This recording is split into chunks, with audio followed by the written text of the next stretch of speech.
The following is a special presentation of Tony Kurre Radio. Welcome, everybody, to a brand new Want the year, real story 2025. behind the Happy sound New bites Year, and since we headlines? visited with you Let's last time, find just the before facts. the festivities Remember, of bringing in it's a new not a year. conspiracy theory Off to if kind it's the of, truth. well, let's just You call are it a not paranoid tumultuous or and, in a lot of confused. cases, You just tragic need start, to know.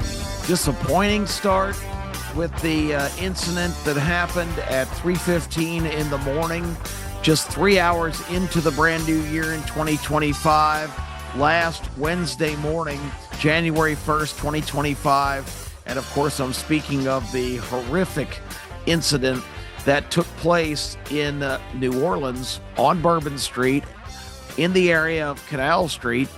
And you know, it was funny. I think I mentioned to you a couple of weeks ago in one of our Need to Know broadcasts. And welcome to Need to Know, by the way. I'm Kip Kiefer. I come to you each and every week here on TKR and across the Apple platform of different broadcast services to bring you the show and talk about things that I think are important that you need to know. And we're going to do that today, centering around how we got the New Year's off to such a disastrous and heartbreaking and outrageously abominable start. Because I don't like that now we live in a society where we sugarcoat everything. We have to choose less abrasive words. Words matter. The words you use matter. And that's the central theme of what we're going to talk about today on Need to Know. Because what happened, and I even just did it a minute ago, I called what happened an incident. It's not an incident. It was an abomination. That's the best word. You had someone callously and calculatingly remove people from the face of the earth, take away their lives in the blink of an eye in this indiscriminate fashion of just lashing out your own frustrations, your own limitations, your own vitriol and wrath, and you kill, murder. This was mass murder. This wasn't a tragedy. This wasn't an unfortunate incident. This was mass murder of people this guy didn't know, of people that were just out to celebrate the new year in one of the most iconic spots in the country. Just a couple of weeks ago, I was standing leaning on the signpost of Bourbon and Canal where they intersect. And to think that just a couple of weeks later, this was the place where carnage and destruction and just unthinkable cruelty and horror took place is just hard for me to fathom. I've had many a night, many a situation being in not Las Vegas, although there was an incident there too, but being in New Orleans, being on Bourbon Street, almost always there for some big, special event. It started off, of course, with football. Ironically, the first time I ever set foot on Bourbon Street was the year Georgia played Notre Dame for the national championship. Just coming into the end of my high school career, you got to love the just impulse of youth, because we decided, me and my friends, three other guys, my close friends, and who are still my best friends to this day, we just decided about lunchtime on the day before the game on New Year's Eve that, you know what, we ought to just go in the car and go down there and go to the game. We had no hotel reservations. We had no tickets. We had no knowledge of New Orleans. None of us had ever set foot there. But here we are in the car an hour and a half later with who knows what kind of probably a grocery sack, because I don't think there were even the plastic bags yet. They were still the paper kind, maybe a shopping bag of some kind, maybe a gym bag. I don't know what we use for our clothes clothes, which we probably brought like one change of shirt and maybe a change of underwear. Who knows? But we go blowing down to New Orleans with no plan and have no idea what we're getting into. We go straight to Bourbon Street. We get there at night. The place was already hopping. It was like, this was a great decision. Here we are in New Orleans. We probably had uh, probably the guy with the most money amongst us maybe had 40 or $50. I think I had like maybe 20 or 25. Uh, but that's the kind of innocence of that first experience of going down there. And we were so good already at wheeling and dealing to get tickets. We did it for every sports event in Atlanta throughout my entire high school and young adult career that, yeah, we got down there and started wielding our magic. And all of us end up getting tickets and getting to go to the game and watching Herschel Walker lead Georgia to a national championship over Notre Dame. So the irony was rich for me in looking at that situation, remembering my first time, and just the sheer exhilaration of being at a place where you just said to yourself, I am truly right now where it's at. This is where you need to be on this night on New Year's Eve before the game tomorrow afternoon. And basically, we stayed out on Bourbon Street almost all the way up to sunrise, and happened to run into another friend of ours who was with some guys. They actually had a room. So it was a real blessing. I don't really think much sleep happened there. There was probably 8 or 9 guys in that room. They let us sleep on the floor. And I think I wadded up a shirt because of certainly there was not enough bedding or pillows or whatever. But it was a blessed situation because you got to take a shower and at least feel like you were somewhat restored as a human being before heading off to the Superdome. We wheeled and dealed, got tickets, and saw Georgia and Notre Dame. And just going to the Superdome, which was brand new right around that time, was spectacular. It was like, wow, this stadium. Unbelievable. And knowing the history of the Superdome and how it played the role in Katrina and was completely trashed and just really damaged by the storm and the renovation and the revival. The Super Bowl will be played there in 5 or 6 weeks. So all those thoughts and the fact that I was just recently standing literally right where this was happening really hit home for me. And the reaction afterwards is what I want to talk about.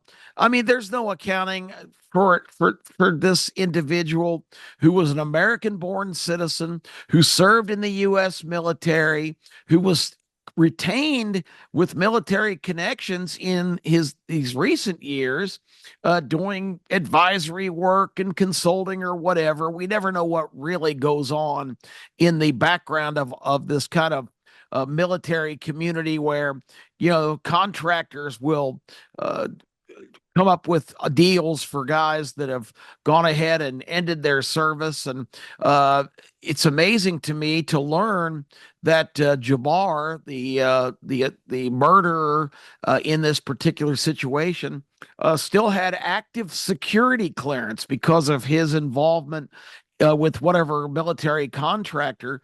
So here's a guy that's entrusted with secrets on classified information. And in the meantime, his own personal life is failing. His second marriage had gone up in smoke. He had a bunch of kids. He didn't have a steady income coming in. And so this guy started looking to other sources, like reading a bunch of the nonsense that's on the internet. Now, remember, as recently as just a couple of years ago, if we had an opinion about the imperfection of the 2020 election, that was subject to be censored or not even allowed to be posted. But yet you can log on today and it's never been interrupted. The hatred and vitriol from these radical groups, and I find it to be really tragic that people are already calling this an ISIS terrorist operation. This was not an ISIS terrorist operation. This was one disgruntled, bitter, homicidal maniac who justified his impulse to lash out at society and other people, starting with his own family and friends. He speculated that that was his first idea. He would just kill his entire family and all of his friends. But then he didn't think that would make an appropriate statement because people would associate that with his disgruntlement with a lot of those people individually and not recognize the larger mission that he was on to indiscriminately kill infidels, people that don't believe in this radicalism. But what's really sad is Muslim religion is a religion of peace. It is a religion that is practiced by millions of people around the world. And you've got to wonder when something like this happens and every one of them gets painted with the same brush as being some kind of radical for their religious beliefs, it's really, really unfair. You look at famous people in our country, one of them sharing the same last name as this guy, Kareem Abdul-Jabbar. Many younger people might not realize that Kareem Abdul-Jabbar was born in New York City to a family there, and his name was Louis Alcindor, Alcindor, Louis Alcindor. And when young Louis went to college, Louis Alcindor played with that name, and even when he was drafted into the NBA, before realizing that he wanted to embrace his Muslim heritage and changing his name to Kareem Abdul-Jabbar. But that transition was not accompanied with bitterness and homicidal notions. He was practicing what he had come to believe was his religious faith. And that's a wonderful thing, no matter what your religion is, to be completely devoted to your faith is a laudable and completely acceptable practice. But it doesn't need to be clouded by the completely irresponsible, and irresponsible is a too light a word, the completely vitriolic, hate-filled, situation where you want to kill other people that don't believe as you do. Of course, Muhammad Ali is one of the most famous major transitions.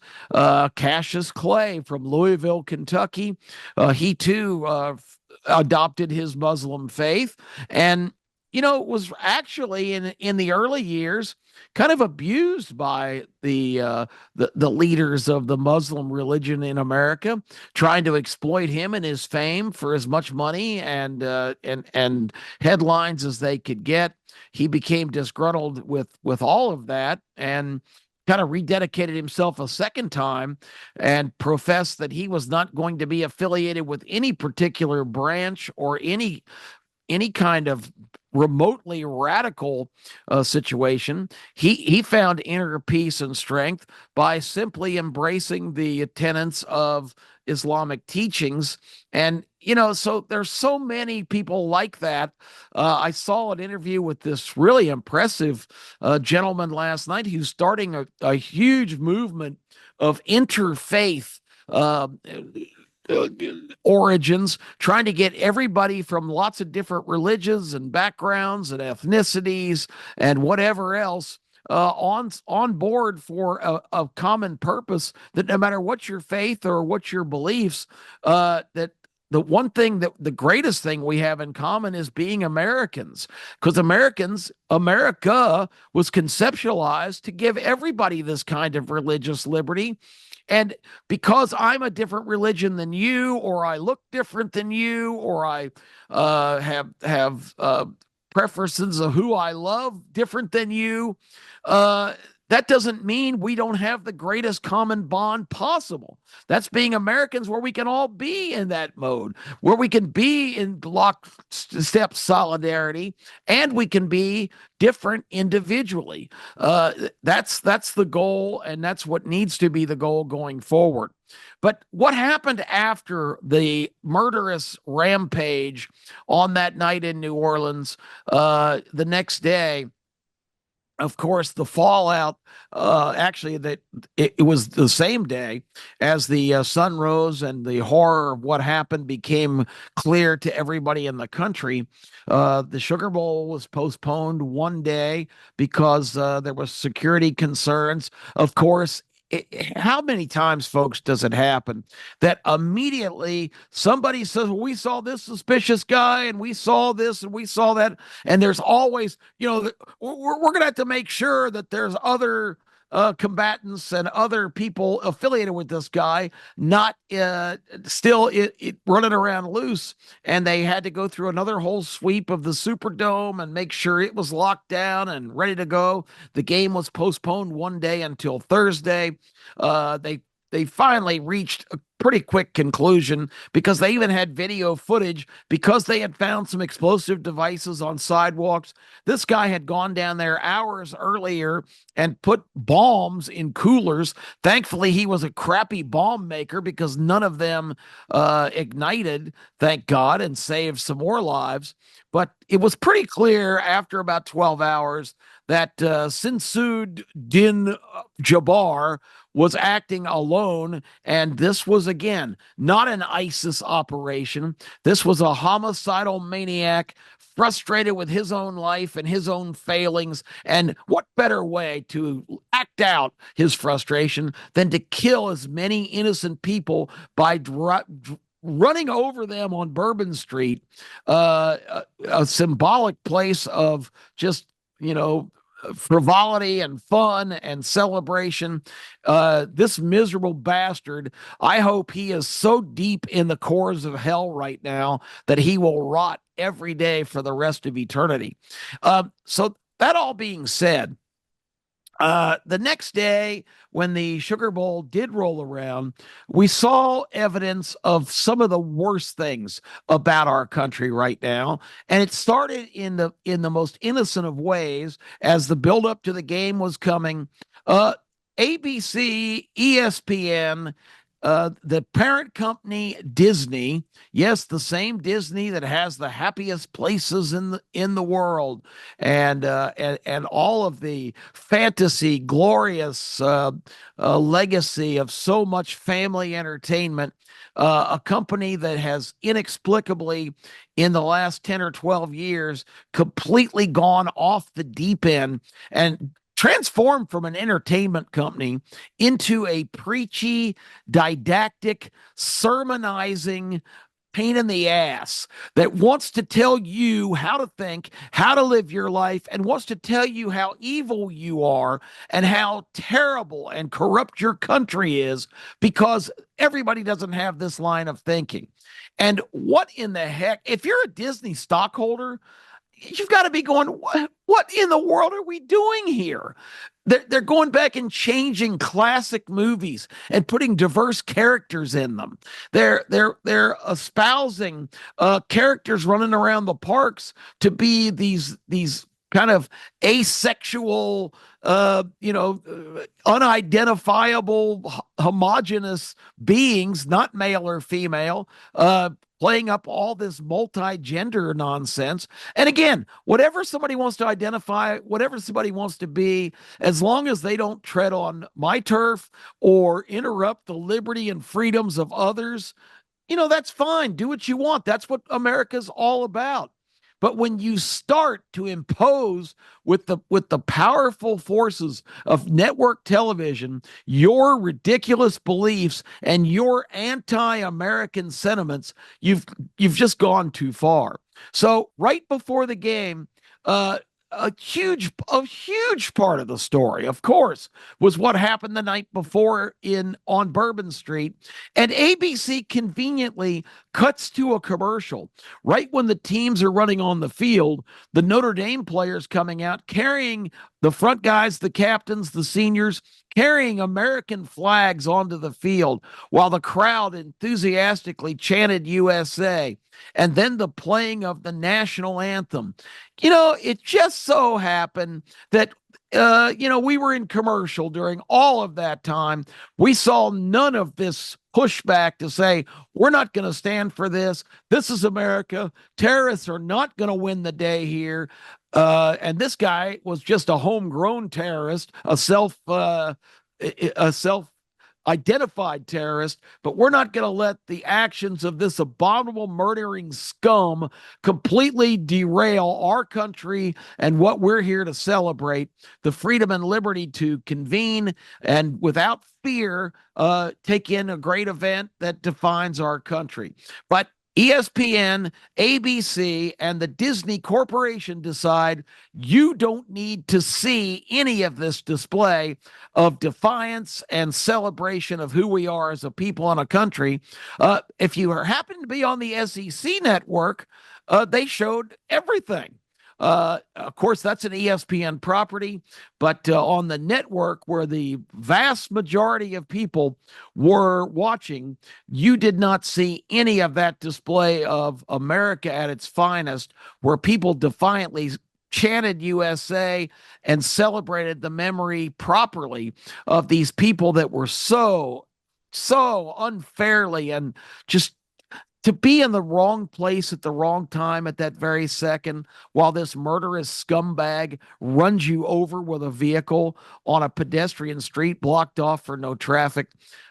It just makes my blood boil, and I hope it does yours too, because all of these references to all of these things that are going on now. Let me tell you what ESPN did air. And Disney did approve that. Oh, well, the break's over. So now let's hear from the president of Allstate Insurance, Tom Miller. Tom Miller comes on and says, we pray for all the people who lost their lives and their families. But then he slapped them in the face, kicked them in the backside, and completely insulted everybody's intelligence with what he said next. Because the message was, we're not going to, and we don't even need to talk about the perpetrator, but he used language like this. We need to accept people's differences and imperfections. Excuse me? This guy did this because he had differences with us, and he was an imperfect person.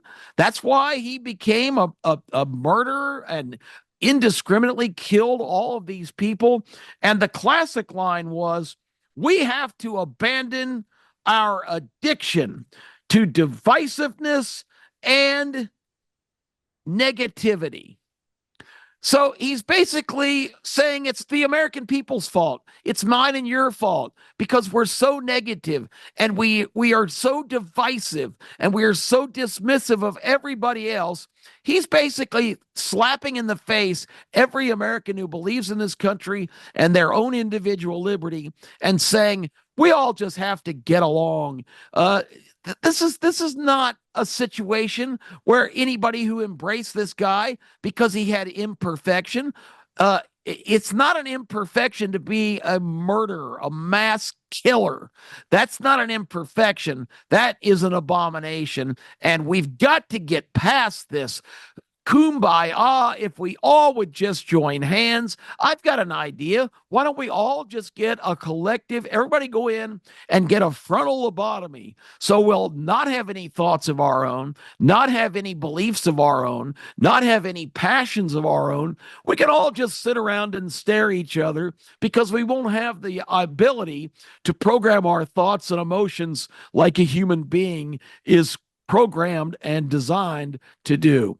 America is our common bond, and any entity, any network, any corporation, anybody espousing this anti-America. America is evil. America is to blame for a murdering scumbag who runs people over at a New Year's Eve celebration on a pedestrian street when they never saw it coming. Their lives ended in the blink of an eye. That is not the fault of America. It's not my fault. It's not your fault.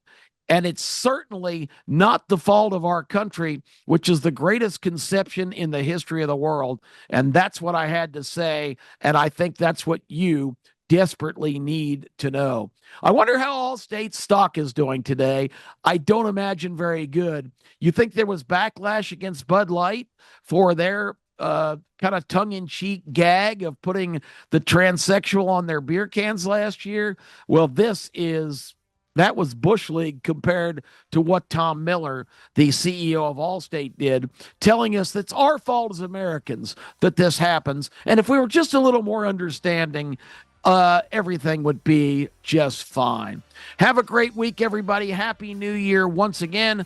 I'm Kip Kiefer. Thanks for listening to Need to Know.